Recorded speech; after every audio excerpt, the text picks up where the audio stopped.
아멘. 귀한 찬양 감사합니다.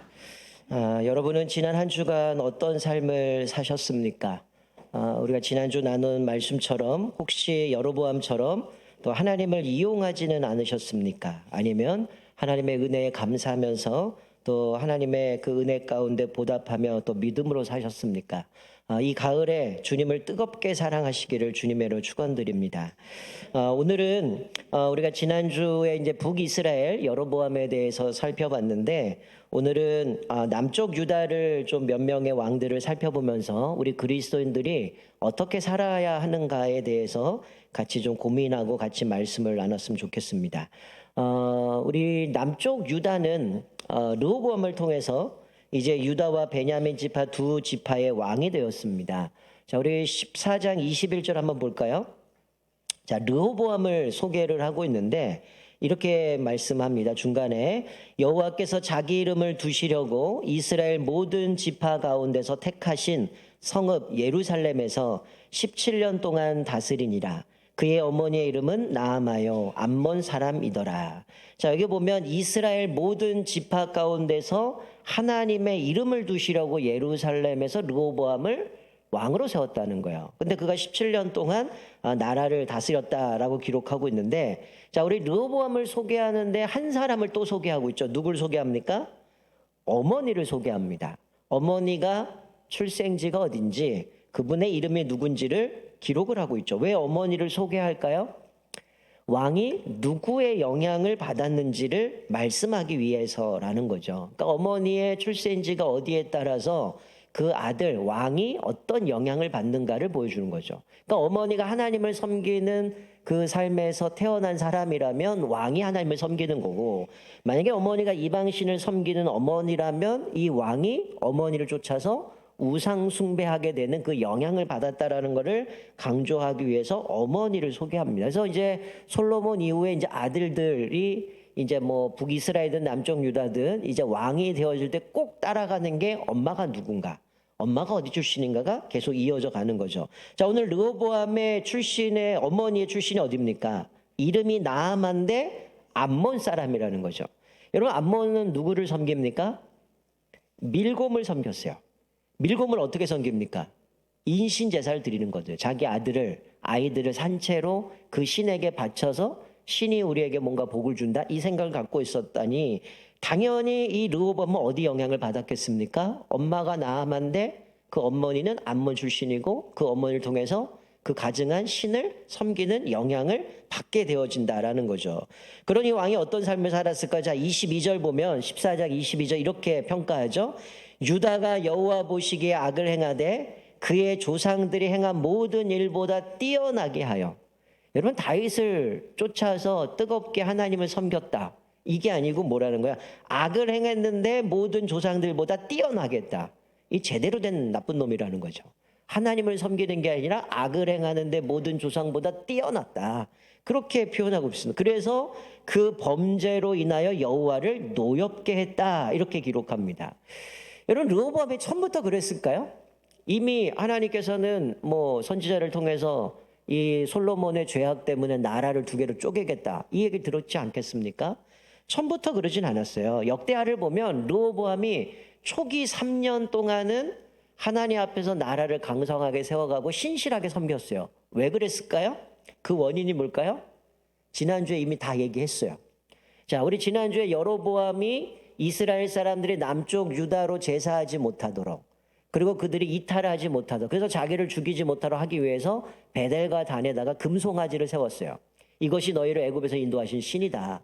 그리고 제사장들이 없기 때문에 일반 사람들을 제사장으로 세웠는데, 그 제사장과 레위인들이 어디로 갔느냐? 유다로 내려간 겁니다.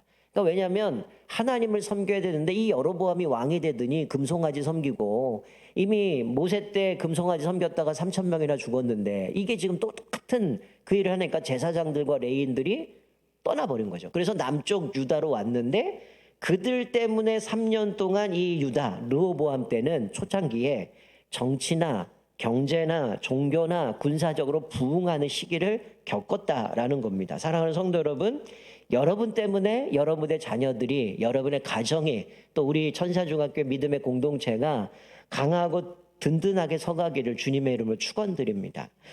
자, 새로운 패턴이 나와요. 이렇게 3년 동안 부강하면 쭉 갔으면 좋겠는데 3년이 지나고 나니까 어떻게 될까요? 타락하기 시작합니다. 교만해지기 시작해요. 그래서 제일 먼저 한 게 뭐냐? 율법을 버려요.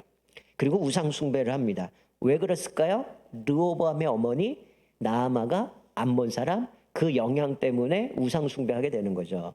자, 그래서 산당을 세우고 우상과 아세라상을 세우고 심지어는 남색 동성애자들까지 생겨나기 시작했다는 거예요. 그리고 하나님께서 이스라엘에서 쫓아내신 가증한 일, 즉 인신제사, 암몬이 섬겼던 몰렉이나 아니면 이런 것들을 통해서 그렇게 인신제사를 통해서 신을 즐겁게 하는 그 가증한 일들이 들어오기 시작했다는 거예요.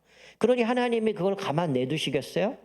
그래서 하나님은 애굽을 들어서 이스라엘을 때리십니다. 너희들 정신 차려야 된다. 지금 잘못된 길을 갖고 있다. 그래서 애굽을 통해서 시삭을 통해서 이 예루살렘에 쳐들어와서 솔로몬이 지었던 성전, 솔로몬이 지었던 왕궁에서 온갖 보물들 다 탈취해서 가버립니다. 우리가 지난번 살펴본 것처럼 솔로몬이 다 짓고 나서 금이 넘쳐나갖고 어떻게 했어요? 그릇도 다 금, 방패도 금, 모든 걸 다 금칠을 다 해놨는데 이 시삭이 와서 그 보물들을 다 빼앗아 가버린 겁니다. 그래서 방패가 이제 금이 아니라 노수로 만들어 색깔은 비슷하지만 이 가치가 완전 떨어지는 거죠. 그러니까 완전히 이 사람들이 전 세계에서 솔로몬이 가졌던 부와 그의 지식과 이것들을 보려고 왔던 사람들도 있었는데 아주 초라한 모습으로 떨어져 버리게 된 거죠. 자, 그런데 르호보암이 그 유다 사람들과 함께 하나님 앞에 회개를 합니다. 그랬더니 하나님이 그의 회개를 들어주셔요. 그리고 나서 뭐라고 말씀하면 멸망시키지는 않겠지만 하나님께서 그들을 조금 구원하셨다. 조금 구원했다는 건 간신히 구원을 받았다는 거예요. 왜 그럴까요? 사실은 자격이 없잖아요. 자기 아버지 솔로몬 때도 악을 행했는데 르호보암은 더 했다는 거예요. 근데 하나님은 르호보암이 회개하니까 그 회개를 들어주시고 멸망시키지는 않겠지만 조금 구원했다. 간신히 구원을 받게 했다는 거죠. 자, 역대하 12장 말씀에 보면 뭐라고 얘기냐면 이 시삭이 쳐들어와서 모든 보물을 빼앗아 가버리고 결국은 이들이 조공을 바치는 상황이 되었겠죠. 근데 하나님이 이렇게 말씀해요. 그들이 시삭의 종이 되어 나를 섬기는 것과 세상 나라를 섬기는 것과 이것이 어떠한지 알게 되리라. 즉 하나님을 인정하고 섬기는 것과 세상 나라 왕을 섬기는 것이 얼마나 차이가 있는지. 즉 하나님을 공경하고 섬길 때는 하나님이 복을 주시니까 얼마나 행복하겠어요.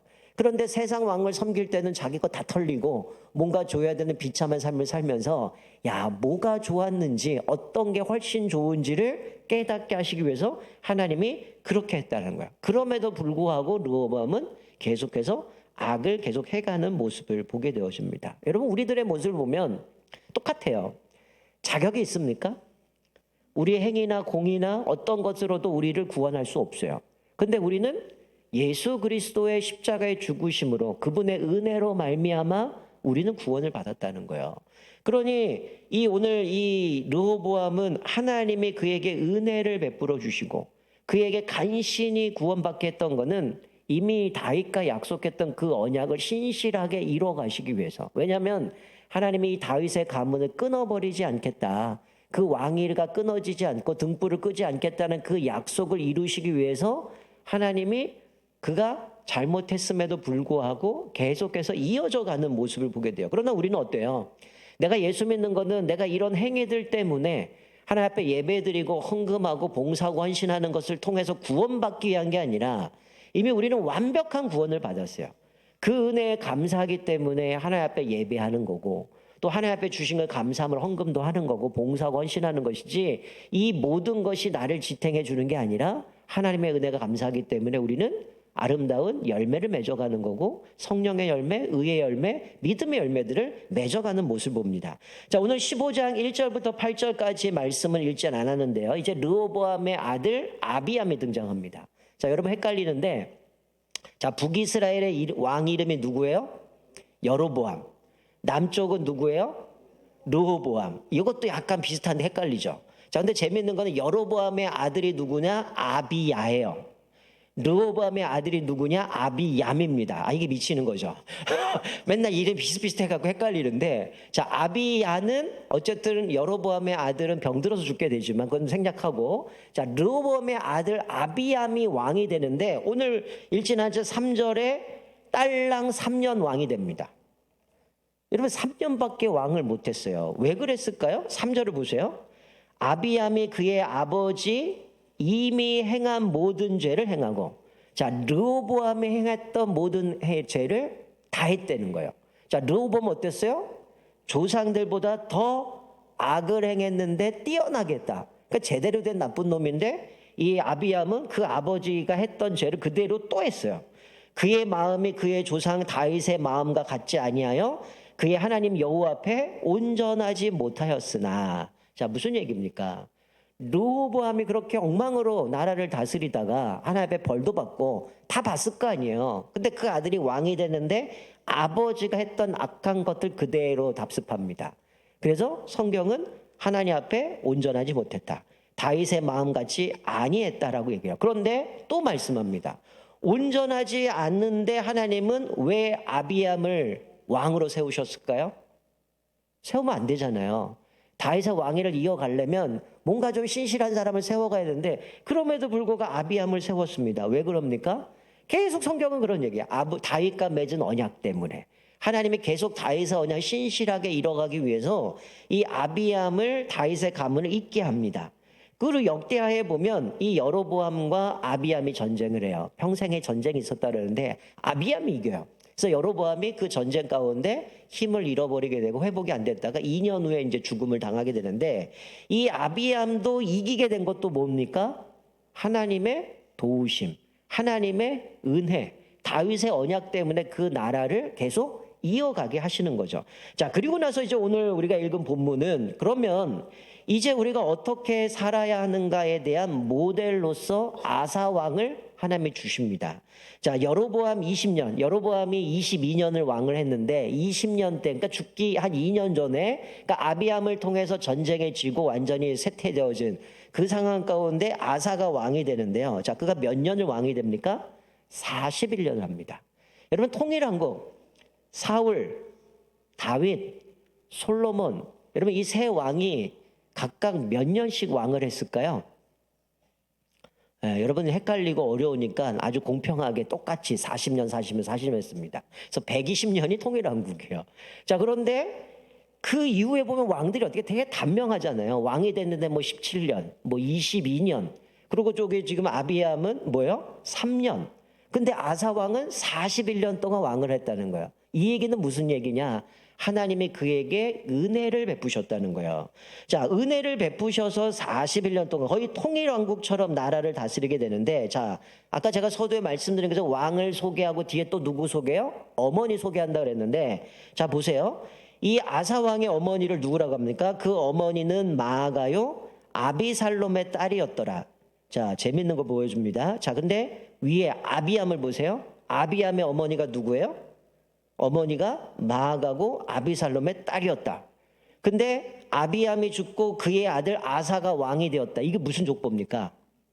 이게 콩가루 족보가 아니고요. 이게 무슨 얘기냐면 여기서 어머니란 단어가 히브리어 번역할 때 어머니로도 번역이 되고 할머니로도 번역이 됩니다. 그러니까 이 두 번째 나오는 아사의 어머니라고 되어진 거는 어머니가 아니라 할머니겠죠. 그 아들이 왕이 됐으니. 그러니까 사실은 이 어머니 마아가 아비살롬의 딸이 아니라 뭐예요? 아비살롬은 여러분이 이름이 특이한데 원래 이거는 압살롬이에요. 압살롬의 딸이라는 건데 여기서 손녀가 되는 거죠. 자, 어쨌든 이 어머니의 영향을 또 받아야 되는데 특이한 거는 아사가 어머니의 영향을 전혀 안 받아요. 이게 하나님의 은혜라는 거죠. 만약에 어머니의 영향을 받았다면 르호보암이 어머니의 영향을 받아서 완전히 나라가 망했는데, 완전히 우상 숭배했는데, 근데 아사를 하나님이 세우셨는데 그를 평가를 뭐라고 얘기합니까? 다윗처럼 여호와 보시기에 정직하게 행하였던 왕, 이렇게 표현하죠. 제가 열왕기 처음 얘기할 때 그렇게 말씀드렸어요. 북이스라엘은 왕을 평가할 때 기준이 여로보암이죠. 여로보암의 길로 행하여 악을 행하였더라, 여로보암의 길로 행하여 우상 숭배하였더라, 뭐 금송아지 선배 이렇게 가는 거고, 남쪽 유다는 정직한 왕은 다윗의 길로 행하여 정직하게 행하였더라라고 얘기를 하는데 처음으로 등장하는 게 이 아사 왕에 대해서 하나님이 다윗처럼 여호와 보시기에 정직하게 행한 왕으로 그를 평가해 주고 있습니다. 여러분 어떻게 살았길래 그를 이렇게 평가할 수 있을까요? 우리가 이 평가가 여러분의 인생 가운데 나중에 우리가 하나님이 부르실 때에 이 사람은 하나님 앞에서 다윗의 길로 행하여 정직하게 행하였다라는 평가가 여러분의 인생의 평가가 되기를 주님에는 축원드립니다. 여러분 어떻게 살았길래 이런 평가를 받을까요? 자, 두 가지로 좀 살펴봤으면 좋겠는데요. 자, 우리가 늘 얘기하는 것 다윗의 길로 행하였더라. 이 얘기는 다윗을 쫓아서 그 길을 걸었다는 거예요. 다윗이 행한 길이 뭡니까? 그는 하나님의 명령에 온전하게 순종했던 사람입니다. 우리가 늘 얘기하는 거죠. 하나님의 주권을 인정하고 하나님의 명령을 지키고 살았던 사람이죠. 그가 유언을 할 때도 솔로몬에게 너는 하나님의 율례와 법도와 규례를 지켜 행하면 하나님이 네 왕위를 끊임없이 견고하게 세워줄 거다. 그 왕위가 끊어지지 않을 거다. 늘 하나님의 명령을 강조했는데 자 5절 보세요. 5절을 보면 다윗을 향해서 이런 얘기를 하죠. 우리아의 밧세바 사건 그거 외에는 다윗이 뭐 했다는 거예요? 하나님의 명령을 어긴 게 없대요. 그래서 우리가 얘기하는 다윗이 하나님의 마음에 합한 자입니다. 하나님 앞에서 늘 말씀에 순종하며 살았던 사람. 물론 밧세바 사건 큰 일이죠. 누구를 살인도 하고 남의 여자를 범하고 근데 죄가는 다 받잖아요. 태어난 아이는 죽게 되어지고 결국 하나님 앞에 그 징계에 대한 철저하게 회개하고 나서 하나님이 그를 회복하셔서 이스라엘 이끌어가는데 오늘 이 열왕기에서는 그를 평가하기는 이 우리아의 사건 외에 하나님의 명령을 평생 모든 일을 어기지 않을 만큼 철저하게 하나님 말씀에 순종해 살았다는 거야. 자, 오늘 아사를 평가하는데 첫 번째가 뭡니까? 다윗의 길을 통하여서 여호와 보시기에 정직하게 했다는 거예요. 자, 다윗의 길, 하나님 말씀에 순종했던 그의 행동이 어떻게 벌어집니까? 자, 12절 보세요. 남색하는 자를 쫓아냈습니다. 자, 남색하는 자가 언제 등장해요? 르호보암이 어머니의 영향을 받고 암몬 여인이었기 때문에 우상 숭배하고 인신제사 들어오고 산당 만들고 남색하는 자가 생겼는데 자 그의 아들도 악을 행했는데 이 아사는 하나님 앞에서 어머니는 분명히 악한 어머니인데 신실하게 믿음으로 은혜를 베푸셨기 때문에 어떻게 돼요? 41년 더 나라를 다스리는데 정직하게만 남색하는 자를 쫓아내요. 우상을 없앱니다. 13절에 보면 더 충격적인 거 어때요? 어머니, 할머니죠. 마아가가 아세라상을 만들었기 때문에 태우의 위를 패해버립니다. 여러분 보통 우리가 이 자기 핏줄은 쉽게 이렇게 못하거든요. 정에 끌려서 우리 할머니를 어떻게 내가 이렇게 해. 우리 엄마 아빠는 이렇게 못해. 이렇게 하겠지만 이 아사는 어떻게 합니까? 그 태우의 위를 패하게 되고 그 할머니가 세운 아세라상을 찍어서 기드론 신에다가 불살라버립니다. 이 아사가 우상 숭배를 보니까 어때요? 참을 수가 없는 거예요. 그래서 그 태우까지 폐위시켜버리고 불살라버리고 하나님 앞에 다윗의 길로 말씀대로 그렇게 살아가는 왕이었다라는 거예요. 여러분 마태복음 10장에 보면 예수님이 이런 말씀하시죠. 사람의 원수가 자기 집안 식구리라. 그래서 말씀한 게 뭡니까? 아버지나 어머니를 나보다 더 사랑하는 자는 내게 합당치 않고 아들이나 딸을 나보다 더 사랑하는 사람은 내게 합당하지 않고 또 자기 십자가를 지고 나를 쫓지 않는 자는 내게 합당치 아니하니라. 이 얘기 무슨 얘기입니까? 부모님을 공경하지 말아라가 아니죠. 하나님 앞에서 우리가 영적인 헌신에 있어서 가까운 가족, 친척 이런 사람들이 우리에게 핍박하고 외면을 당하는 그런 대가를 치를 수 있는 것까지 가야 된다라는 걸 얘기해 주는 거죠. 내가 제자가 된다는데 값을 계산해봐라. 자기 십자가를 지고 나를 쫓으라. 자기를 부인하고 쫓으라고 얘기하는 그만큼 제자도가 힘들다라는 걸 얘기를 하는 거예요. 그러니까 예수님도 말씀하신 것처럼 자기가 정말 주님을 따라야 되는데 내 가족 때문에 형제 때문에 안 됩니다가 아니라 이 아사는 어땠습니까?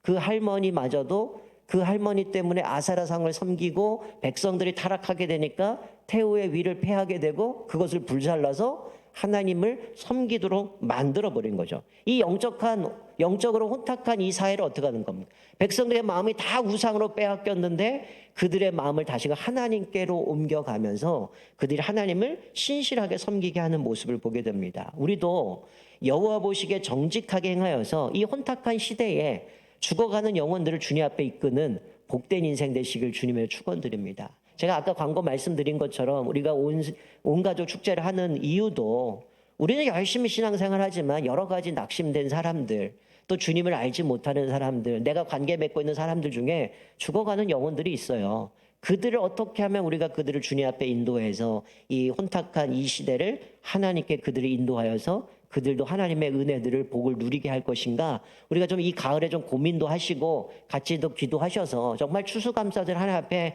아름답게 그 열매들을 맺어갔으면 좋겠습니다. 자, 두 번째로 이 아사가 하나님 앞에서 이렇게 인정받을 수 있었던, 그가 어떻게 살았는가. 자, 보세요.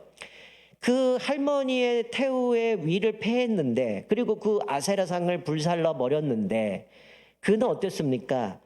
완벽하지는 않았지만 그는 온전했다. 일평생 하나님 앞에 온전한 삶을 살았다고 얘기해요. 다만 산당은 없애지 아니하니라. 여러분, 이 아사가 보면 정말 어떻게 보면 종교개혁 같은 일들을 행하지만 완벽하진 않았어요. 다만 산당은 없애지 못했느니라. 그런데 그를 평가하는 것은 일평생 하나님 앞에 온전하게 살아갔다라고 이야기를 하는 거죠. 여러분, 역대하를 보면 처음에는 이 아사가 초기에는 제단도 없애고 산당도 없애고 주상도 깨뜨리고 아세라상을 찍었다라고 얘기를 해요. 그러나 시간이 지나면서 산당의 문제는 완전히 해결하지 못한 것 같아요. 그런데 성경은 뭐라고 얘기하냐. 물론 열왕기의 평가와 역대기의 평가는 좀 다릅니다. 뒤에 더 많은 얘기들이 기록되어 있고, 이 아사도 뒷부분에 가서는 이제 뚝심이 없이 그도 이제 교만해지는 모습이 있지만, 오늘 열왕기에서는 그가 평생의 삶에 하나님 앞에 온전하게 살아가기 위해서 부단히 노력하고 믿음으로 살았던 존재로 평가를 해주고 있습니다. 여러분, 역대기에 보면 하나의 시험거리가 등장하게 되는데요. 우리가 믿음으로 살아간다라고 하나님 앞에 내가 다윗의 길로 행하겠다 결단하고 살아가는데 시험이 찾아옵니다. 위기가 만나요. 그럴 때 참 낙심될 때가 많죠. 오늘 이 아사에게도 그런 일이 찾아와요. 갑자기 구수, 에디오피아죠. 에디오피아에서 100만 대군이 쳐들어옵니다.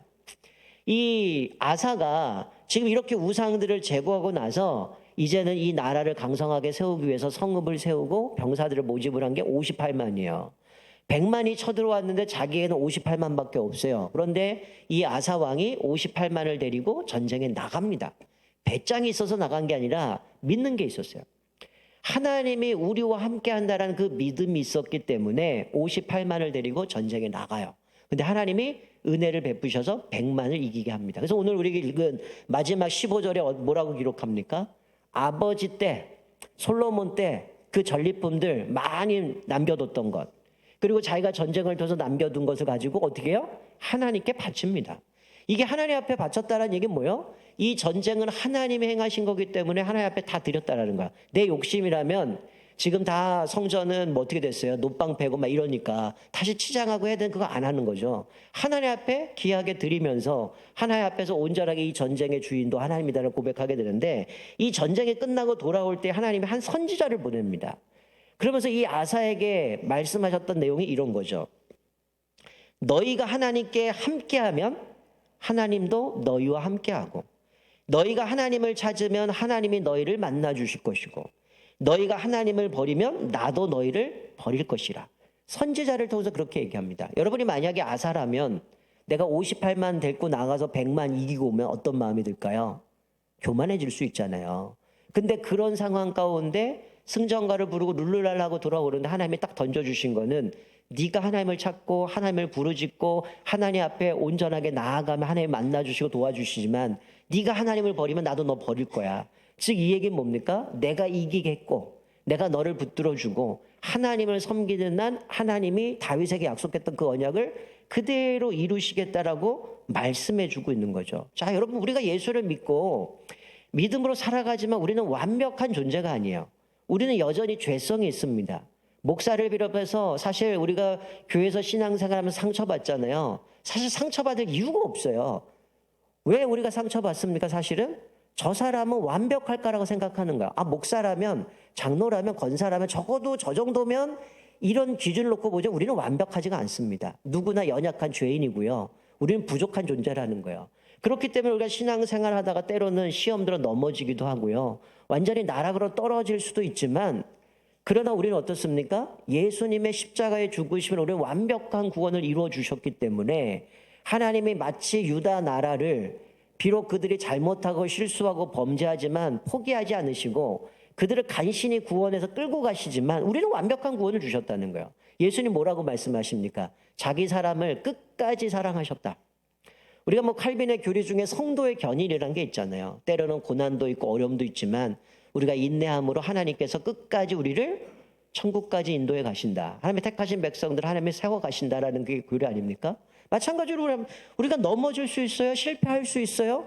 우리는 완벽하지 않습니다. 그러나 내가 부단히 하나님의 뜻을 구하고 어떻게 하나님의 뜻대로 살아갈 수 있습니까? 내가 넘어지지만 또 하나님 앞에 회개하기도 하고 또 다시 일어나서 하나님 내 인생이 정말 하나님의 기쁨이 되기 원합니다. 내가 다윗의 길로 걸어가고 싶은데 하나님 나에게 힘 주세요. 이렇게 부단히 노력하는 사람, 그게 바로 아사였다는 거예요. 일평생 완벽하진 않았지만 온전한 삶을 살아갔다라는 거예요. 여러분, 그래서 우리는 늘 그렇게 생각하시죠. 우리는 공사 중이다. 우리는 성화의 과정을 걷고 있다는 거예요. 우리가 완벽하게 예수 믿었다고 확 벗기는 게 아니죠.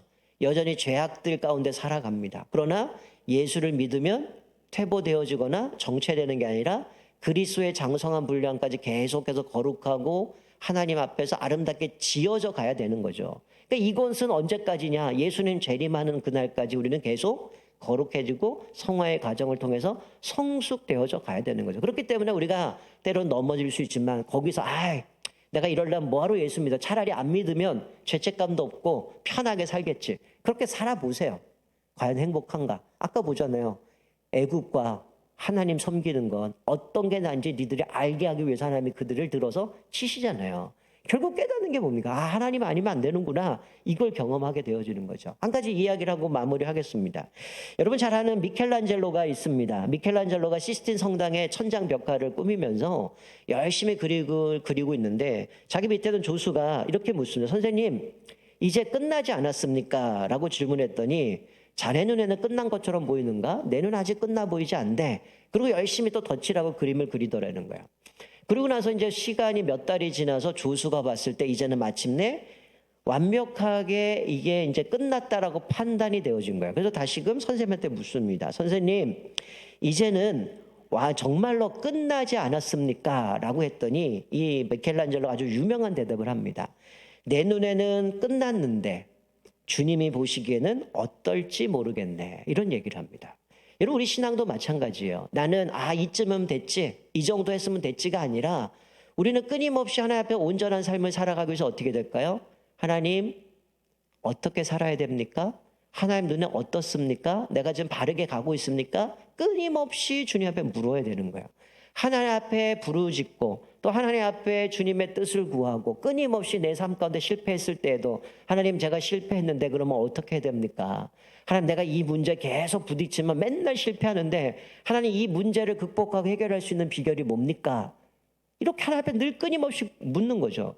여러분, 우리가 한 가지 기억하셔야 될 것은 뭐냐면요, 우리가 시험을 만날 때 우리가 시험을 이기느냐 지느냐는 그 시험의 문제가 크냐 작으냐는 중요하지가 않습니다. 진짜 중요한 건 뭘까요? 우리의 믿음이 크냐 작으냐에 따라서 이기거나 실패하게 되어 있다는 거예요. 아무리 시험이 커도 우리의 믿음이 있으면 그것은 문제가 되지 않습니다. 아무리 작은 시험이라도 우리가 믿음이 없으면 어떻게 될까요? 넘어질 수밖에 없다는 거예요. 우리를 이기게 하는 것은 하나님이 우리와 함께 한다는 그 믿음이 있으면 어떤 시험에 와도 우리는 능히 이길 수 있다는 거예요. 그렇기 때문에 우리는 시험을 만날 때 하나님 앞에 물어야죠. 하나님, 이 일이 왜 저에게 찾아왔습니까? 이것을 통해서 나에게 알려주시는 게 무엇입니까? 하나님, 내가 지금 바르게 걸어가고 있습니까? 하나님, 내가 이걸 결정하려고 하는데 이렇게 가야 되는데 하나님, 이게 맞습니까? 끊임없이 하나님 앞에 묻는 거죠. 넘어질 수 있어요. 실패할 수 있어요. 그러나 오늘 하나님 앞에서 이 아사처럼 끊임없이 온전하게 살아가기 위해서 하나님 앞에 묻고 또 묻고 묻는 거죠. 여러분, 아까 제가 애굽이 쳐들어왔다는 얘기를 했는데 그 역대기에 보면 그런 게 강조됩니다. 여호와를 찾았더라. 여호와를 찾았더라. 즉 하나님 앞에 기도했더라. 이게 반복이 되어집니다. 하나님 앞에 그렇게 찾았기 때문에 선지자를 통해서 내가 너에게 그 길을 열어줬고 네가 나를 찾으면 내가 만나줄 것이고 네가 떠나면 나도 너를 버릴 거다라고 얘기하는 것처럼 우리가 인생에 성공할 수 있는 비결은 끊임없이 하나님 앞에 묻는 겁니다. 하나님, 어떻게 살아야 됩니까? 하나님, 내가 어떤 길로 가야 됩니까? 이 문제를 어떻게 이겨나갈 수 있습니까? 저는 지혜가 없는데 하나님 저에게 지혜 주셔서 이 어려움들을 능히 이기게 해주옵소서. 끊임없이 하나님 앞에 묻고 물으면 어떻게 되는 거예요? 평생의 온전한 삶으로 하나님이 보시기에 기쁜 모습 살아갈 수 있다는 거. 오늘 두 가지를 말씀드렸습니다. 이 아사는 어떻게 살았습니까? 첫 번째, 다윗의 길로 정직하게 했더라. 하나님 말씀에 순종하고 하나님의 주권을 인정하며 살았다는 거죠. 그렇기 때문에 우상들을 제거해버리고 심지어 할머니의 그 태우의 위도 패하게 되었다는 것. 두 번째 뭡니까?